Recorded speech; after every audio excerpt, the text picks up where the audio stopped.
Hello बच्चों, let's read the question. Peroxy acids of sulfur are option A H2S2O8, option B H2SO5, option C H2S2O7 and option D H2S2O3.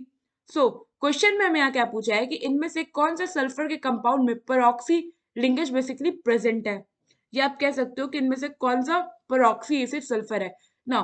Peroxy से क्या मतलब है कि उस compound में oxygen, दो ऑक्सीजन जो होने चाहिए डायरेक्टली कनेक्ट होने चाहिए विया द सिंगल बॉन्ड। सो अगर ऐसा लिंकेज प्रेजेंट है उस कंपाउंड में तो हम कह देंगे कि वो पेरोक्सी एसिड है सल्फर का ना। अब हम क्या करते हैं, एक एक करके सारे जो कंपाउंड है उनका स्ट्रक्चर देखते हैं। तो फर्स्ट है हमारे पास H2S2O8। अगर आप इसका स्ट्रक्चर देखो तो ये कुछ ऐसा होता है। ये दो सल्फर एटम के बीच में यहाँ पे एक पेरोक्सी लिंकेज होता है और इस सल्फर पे डबल बॉन्डेड दो ऑक्सीजन एटम लगे होते हैं और इसके साथ साथ इन पे एक एक OH ग्रुप भी लगा होता है। तो यहाँ पे हमारा जो ऑप्शन है ये तो करेक्ट हो गया। नाउ अब हम इस कंपाउंड की बात करें तो इस कंपाउंड को हम कहते हैं परऑक्सो डाइसल्फ्यूरिक एसिड। नाम से ही आपको पता चल रहा है, परऑक्सो डाइसल्फ्यूरिक एसिड। कि इसमें नाम से क्या है, यहाँ पे नाम में आ गया परऑक्सी, विच मीन्स कि यहाँ पे परऑक्सी लिंकेज प्रेजेंट है।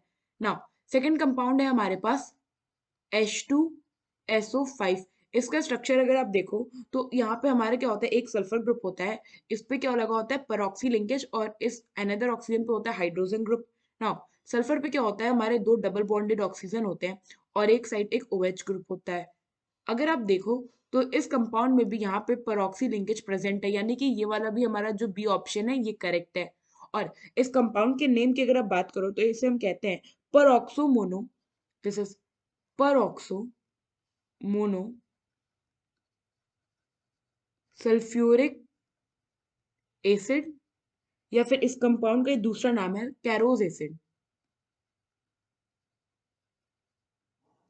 ना थर्ड कंपाउंड हमारे पास क्या है, H2S2O7। यहाँ पे अगर आप इसका स्ट्रक्चर देखो तो यहाँ पे क्या होता है, दो सल्फर के बीच में एक सिंगल ऑक्सीजन होता है और ईच सल्फर पे आपको दो डबल बॉन्ड ऑक्सीजन देखने को मिलेंगे और एक आपको OH ग्रुप देखने को मिलेगा। तो अगर आप देखो तो यहाँ पे हम पे कोई भी परऑक्सी लिंकेज नहीं है, तो ये वाला हमारा ऑप्शन क्या हो गया, इनकरेक्ट। और इस कंपाउंड को हम लोग कहते हैं basically pyrosulphuric acid. This is pyrosulphuric acid और इसका अनदर नेम ये कह लो जनरल नेम होता है ओलियम।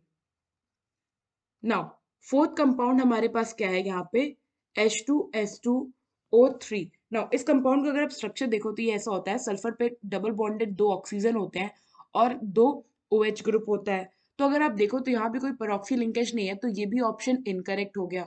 और अगर आप इस कंपाउंड के नेम की बात करो तो इस कंपाउंड को हम कहते हैं थायो सल्फ्यूरिक एसिड। नाउ क्वेश्चन में हमसे पूछा था कि पेरोक्सी एसिड कौन है, यानी कि इसमें पेरोक्सी लिंकेज हो, तो यहाँ पे ऑप्शन है और ऑप्शन बी, ये दोनों ऑप्शन करेक्ट है। आई होप आपको एक क्वेश्चन समझ आया होगा। Thank you.